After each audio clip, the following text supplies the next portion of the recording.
and welcome to Word on the Street. I'm your host, Jason Killily. Every Saturday morning, it's that time again where we run around town in Ukiah here and find somebody who's homeless at the moment and bring them into the studio to have them tell us all about it, all about the reality, all about the life.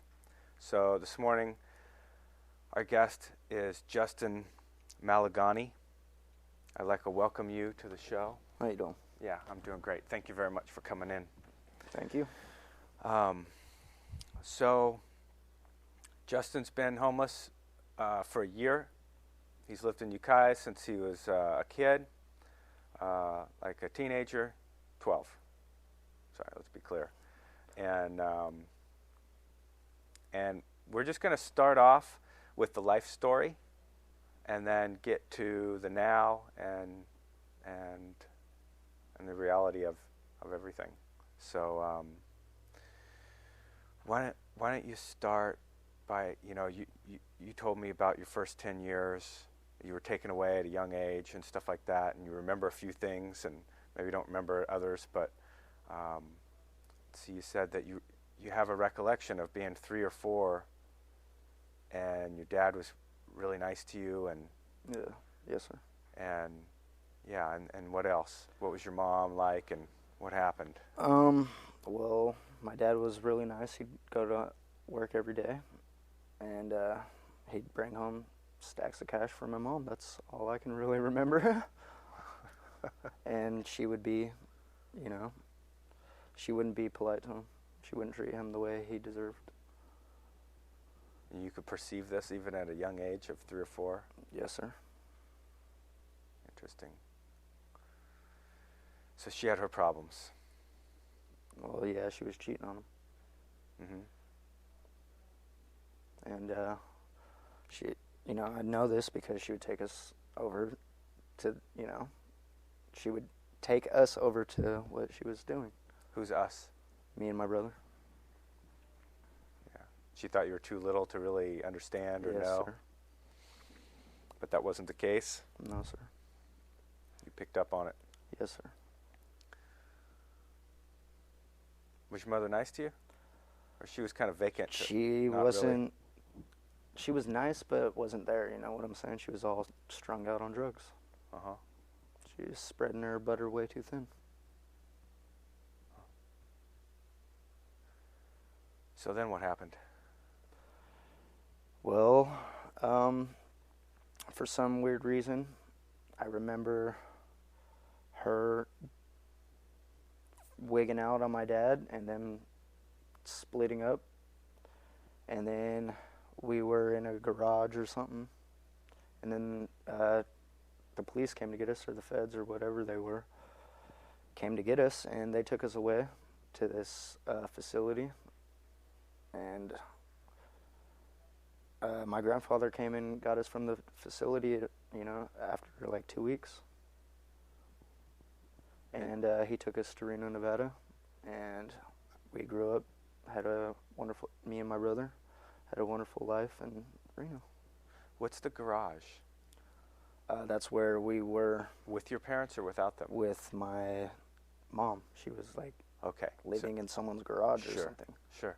So you got picked up, taken to a facility, and then your grandpa, who you'd never met before, or didn't really know? I didn't, picture him or remember him, but he knew me. I was tan like he was. I could understand him. So I clicked with him really well. Okay. And he was like my new dad.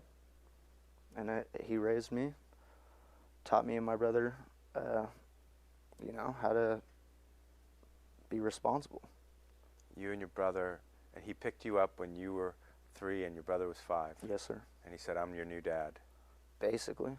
Yeah. He didn't say it like that. Uh-huh. He raised us. He told us, "Hey, I'm your grandfather." And when he came to pick us up, "I'm your grandfather," and I remember us getting into the caddy and driving away.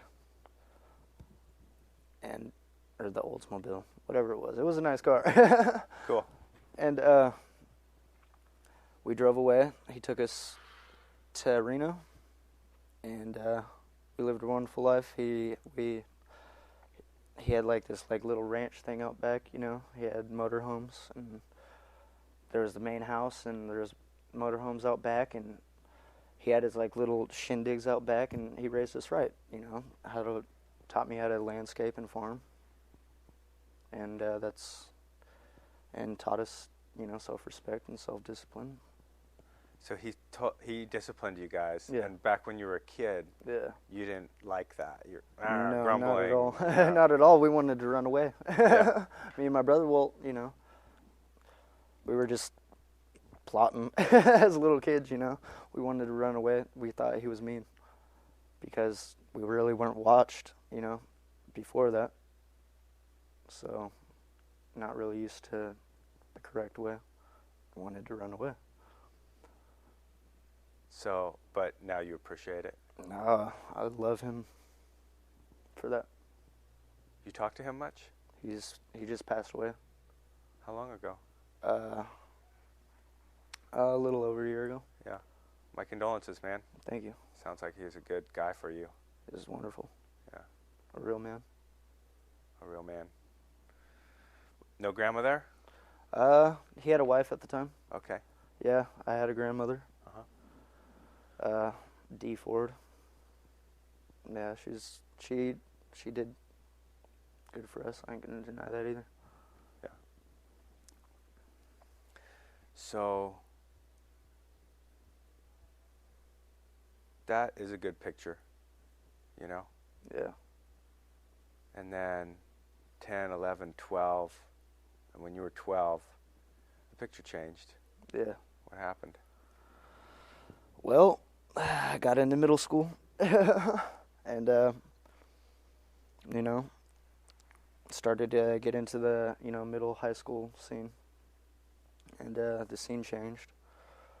People started smoking weed, and that was what we got into. Me and my brother started getting into smoking weed. Nevada. In Nevada. And it really wasn't a problem, it seemed like, you know. It wasn't bad. And then all of a sudden, my brother started talking to my dad again over the phone. And, or my father, I should say. He ain't my dad, he's my father. And, because my grandfather's my dad. And, so, you know, me growing up with my brother, he was everything to me, and he started to, he wanted to go back and live with our parents once, you know, we got around the age old enough to where we could decide. My grandfather felt he didn't want to hold us back from nothing. If we wanted to know our parents, he felt we should be able to do that. Did he have some... He didn't want, you know, he didn't want us to. And I didn't really want to, but my brother going to California, I'm going with him. So, we moved to California. You followed your brother? For the summer. For the summer. For the summer. And I had a girl in Reno and everything at the time, you know, and I left. And life would have been different if we didn't come here. It would have been a lot different. But we came here, and we felt freer because we were let to do whatever we wanted by my father and, you know, his mom and whatnot. They permitted you to do whatever they didn't... Yeah. Discipline or do anything? Nothing. So we just ran rampant. Uh-huh. And we just went with that flow. They bought us new things, shiny things, new shiny things, and we fell for it. So you were really loving it, that they weren't telling you, disciplining you at all, telling you had to get outside when you go outside, come in. You really liked that. Yeah, we did. And you were still kind of like happy to escape the grandpa who was always saying, you got to mow the lawn now and whatever. Yeah, well, for Well, I thought it was only going to be for the summer. What happened? My brother wanted to stay. So I stayed. Because that's, he was just my foundation. Uh-huh. So I stayed with him. And we started, hanging out with different types of people and that I wasn't really used to, so I secluded myself away from people and my own brother because I felt it was dirty. It was a dirty scene. Okay, you've struggled with OCD. Yes, sir. And that started when you were 12, when you first came out here, around about that time? No, it didn't really hit me till around 14. Okay. And so you basically washed your hands like crazy. Yeah, I washed my hands till they were bleeding. And shut yourself in your house. Yeah. And became antisocial and didn't want to go out, touch anything. Didn't want to touch nothing. Didn't want to go to the bathroom because I'm going to have to open up the door, turn on the light, flush the toilet. You know what I'm saying? Yeah, yeah. No, I've heard about this. I've never talked to anybody about Excuse me. So where did that come from? Any idea? No idea. No idea. Just no. I have no idea. It just happened. It just happened. I just wanted to be clean because I was looking at the people around me. Oh, okay. Maybe that has something to do with it. The people around you were living rough. Yeah. How so? Alcoholic? Just not living right compared to what I was used to. So it's that human gene. You know what I'm saying? When I was being disciplined, I didn't like it, but then when I was let free, I wanted to be disciplined. You know what I'm saying? Huh. Yeah, I think I know what you're saying. Yeah. Wow, trippy. It's pretty trippy. So, in a funny turn of events, you were cured of your OCD. Yep. I was cured of OCD because my brother introduced me to cocaine. When you were 14? When I was 15? 14, around, he seen that I was going through this thing, and it was killing me. I was like, I wasn't able to function normally, but he would come around me anyways, and he was seeing this, and I didn't know what he was doing with his everyday life because I was separated myself from everything because I had this disorder to where I couldn't be around people. I couldn't touch doorknobs, everything had to be clean, or, to me. Yeah. So, he seen this and he came over one day, and I was the type of person I'm never going to do drugs even though I smoke weed. I'm not going to go there. I'm not going to cross that line. So he slipped me a cocaine blunt one time, cocaine joint, cocaine wrap. And I smoked it, and I changed. Like, I was able to relax. I wasn't worried about this, like, microscopic germs going on. And so I realized that, and, I was able to hang around people again, so it was socially accepted. And I was allowed to do, basically, it helped me, so people accepted that. And it seemed like everyone around me started doing cocaine. I suppose that's how it could happen sometimes. Yeah. And so started dealing with that, and I got this ego thing that took me over to where I went back into a recession mode. You know what I'm saying? Like, I went back into not wanting to be, like, tweaker mode, except for, it cured me, and then I used it too long or something. You know what I'm saying? And then it I went back into tweaker mode. Was it about the germs this time, or just No, about it getting was away from just- people? It was just about getting away from people, doing my own thing, you know, because I had an ego trip going on. Ego trip, like you're better than everybody?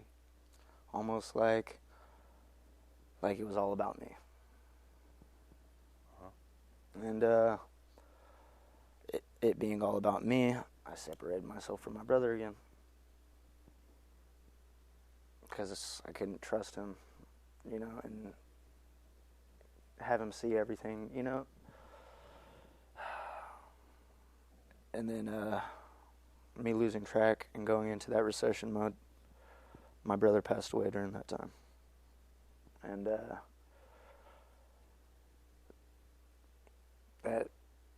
that hurt. And I got deep into cocaine. I just started using it, not even really selling it, you know what I'm saying? Just, I wanted to kill myself.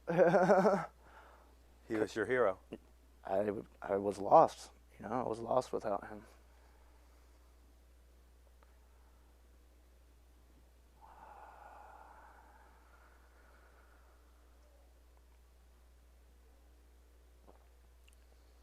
So, me getting too deep into cocaine, I had to separate myself from it, so I moved out of California and went back to Reno, Nevada. Some people, some really good people came and got me. They came and got me. They saved me. Friends from your childhood? Yeah, from my martial arts school. Okay. Your grandfather put you through, you and your brother. Yeah. Some people that my grandfather introduced me to, basically, came and saved me. And I went there, and I was doing good for a long time. I was gaining things, you know, I was regaining self-esteem, and, you know, but I tripped over myself and gained too much steam at once or something, and it wasn't okay because I started using. And I came back to California. And I met the girl of my dreams. That I first seen her, you know. Yeah, I met the girl of my dreams. Who, love at first sight. Yeah, my love at first sight. Who my brother basically introduced me to, but not really. You know what I'm saying? She's my high school dream sweetheart. And she didn't even know I liked her. And then I met her after coming back. I'd seen her hanging out with my family. And I swooped her. Because that was my dream girl. I wasn't going to let no one, you know. Yeah.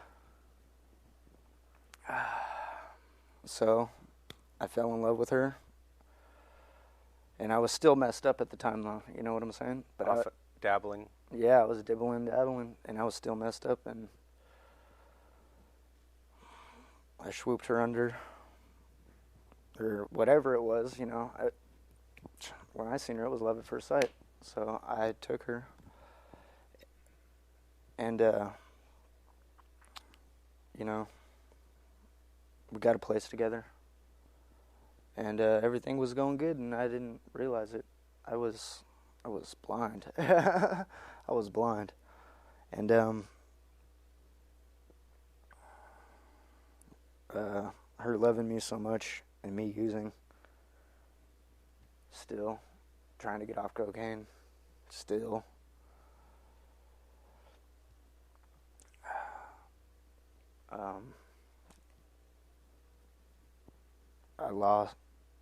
I lost the relationship with her. And I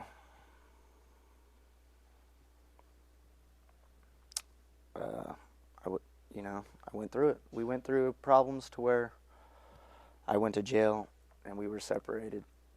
And because of that time in between of separation, things happen, you know. And I get back out, and I just feel certain things sometimes, and I confront people with it because actions speak louder than words. And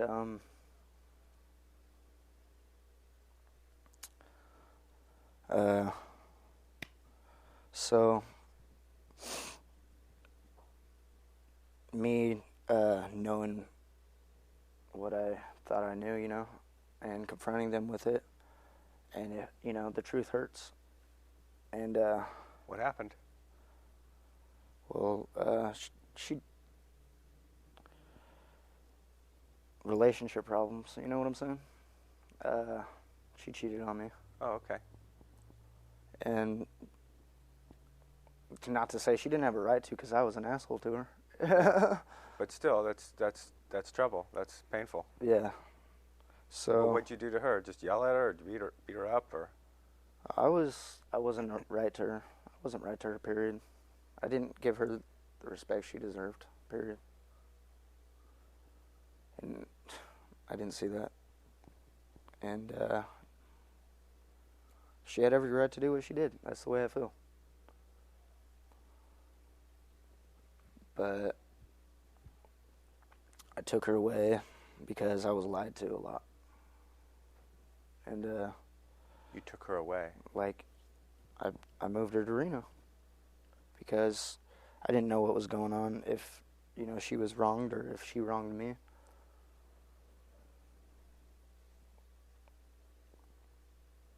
And because of that confusion, I had to get away from the situation. And when I just wigged out altogether. I wigged out when I just knew something, you know what I'm saying? And I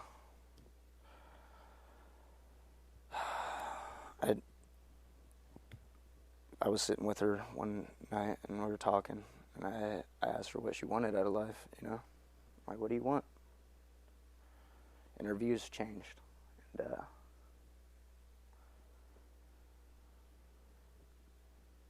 mine were still the same, you know what I'm saying?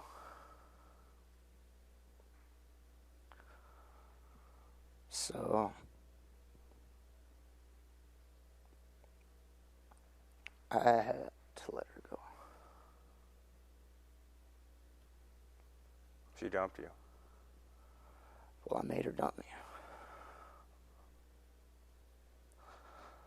I would act so off the wall that she had no other choice, you know what I'm saying? Uh-huh.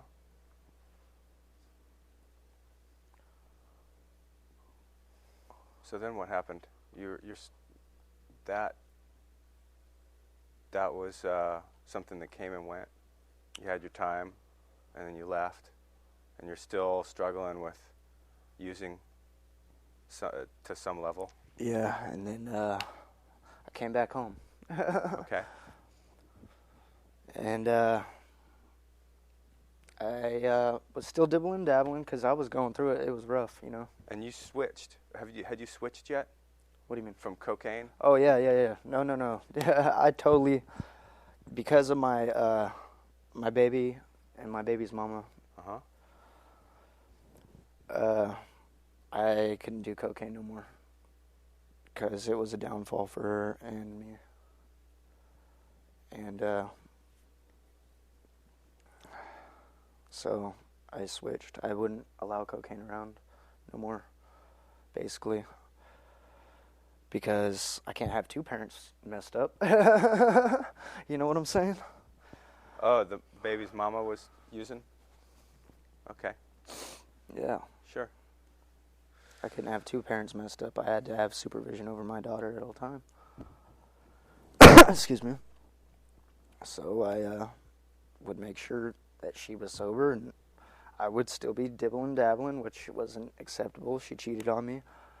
I moved her out of the situation, because I seen what the people that she was messing with were just, it wasn't going to be good. So this is a theme.